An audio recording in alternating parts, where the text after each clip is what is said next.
નમસ્કાર ખેડૂત મિત્રો, સ્વાગત છે બધા મિત્રોનો અમારી યુટ્યુબ ચેનલમાં. હું છું આપનો મિત્ર ભાવિક વઘાસિયા. તો મિત્રો, ખાસ કરીને આ વિડીયોના માધ્યમથી આપણે વાત કરવાની છે ગુજરાતમાં એક નવા વરસાદના રાઉન્ડ બાબતે.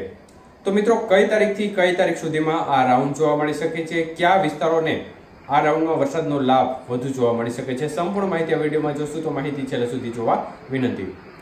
તો મિત્રો, સક્રિય સિસ્ટમોની સ્થિતિ જોવા જઈએ તો જે બંગાળની ખાડીમાં ગઈકાલે જે ડિપ્રેશન સિસ્ટમ હતી તે ક્રમશઃ બાંગ્લાદેશના ભાગો નજીક આગળ વધી છે અને ખાસ કરીને પંજાબના ભાગો પર એક upper air cyclonic circulation system છે, ત્યાંથી લઈ અને હરિયાણા થઈ અને આ ડિપ્રેશન સેન્ટર છે એ ભાગો સુધી એક ટ્રફ લાઇન લંબાઈ છે, મતલબ કે આ ભાગમાં ટ્રફ લંબાઈ છે, જેને પરિણામે જે આ પટ્ટો છે તેમાં વરસાદની ગતિવિધિ સતત જોવા મળશે.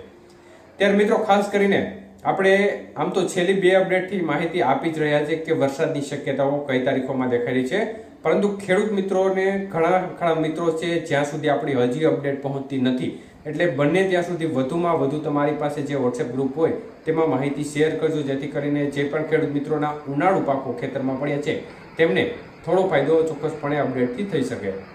તો મિત્રો, ખાસ કરીને એક upper air cyclonic circulation system છે તે 1 તારીખના આજુબાજુના સમયગાળા દરમિયાન રાજસ્થાનના ભાગો નજીક જોવા મળશે અને આ સિસ્ટમ છે upper air cyclonic circulation system તે ગુજરાત, કચ્છના ભાગો છે, ઉત્તર ગુજરાતના ભાગો છે, રાજસ્થાનના ભાગો છે, આ ભાગો નજીક સતત 4-5 દિવસ સુધી આટા મારતી રહેશે.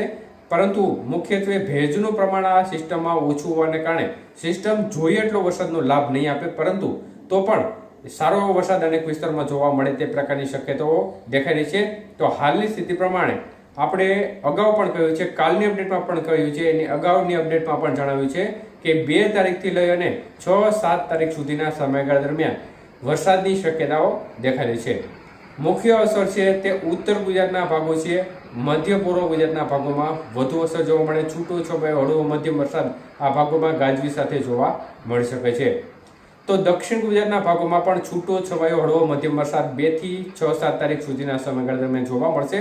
જ્યારે સૌરાષ્ટ્રના ભાગોની વાત કરીએ તો એમાં સુરેન્દ્રનગર જિલ્લો છે, મોરબી જિલ્લો છે, રાજકોટ જિલ્લો, અમરેલી, ભાવનગર, બોટાદ આ જિલ્લાઓ છે તેમાં આ જે upper air cyclonic circulation system છે તેની અસરથી જે 2 થી 7 તારીખ સુધીનો સમયગાળો છે આ આગાહીના સમયગાળા દરમિયાન અમુક દિવસોમાં હળવો મધ્યમ વરસાદ અને સીમિત વિસ્તારમાં ક્યાંક ભારે વરસાદની શક્યતાઓ પણ જે આ તારીખો આપી છે તેમાં લેટેસ્ટ વેધર મોડેલોને અપડેટ મુજબ સ્થિતિ દેખાઈ રહી છે.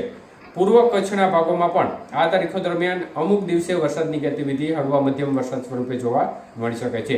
એટલે જે આ ભાગો જણાવ્યા છે સમગ્ર ગુજરાત રિજનનો ભાગ, સૌરાષ્ટ્રના જે જિલ્લાઓ જણાવ્યા છે તે તેમજ પૂર્વ કચ્છના ભાગો છે તેમાં આ જે 2 થી 6-7 તારીખ વચ્ચેનો જે રાઉન્ડ છે તેમાં વધુ અસર જોવા મળે અને હળવો મધ્યમ વરસાદ ઘણા ખરા સેન્ટરોમાં આ તારીખો દરમિયાન જોવા મળે તે પ્રકારની શક્યતાઓ છે. એટલે ખેડૂત મિત્રો, ખાસ આ જે માહિતી છે તેને બંને તેટલી તમારા વોટ્સએપ ફેસબુક ગ્રુપ હોય તેમાં શેર કરજો, જેથી કરીને આપણા ખેડૂત મિત્રો છે તેમને જો ખેતરમાં અત્યારે જે ઉનાળુ પાક છે તે તૈયાર થયો હોય અથવા તો તૈયાર થવાની જે શક્યતાઓ હોય છે એ સમયગાળા દરમિયાન તેમને કોઈ પણ પ્રકારનું નુકસાન ના જાય, એટલે બંને ત્યાં સુધી માહિતીને શેર કરતા રહેજો. તો આ પ્રકારની શક્યતાઓ દેખાય છે. જો કંઈ પણ પ્રકારનો ફેરફાર થશે તો અપડેટમાં તો ચોક્કસપણે અપડેટ આપવામાં આવશે, પરંતુ અત્યારે જે શક્યતાઓ દેખાય છે તે બાબતની માહિતી તમારા સુધી આપી છે. આભાર.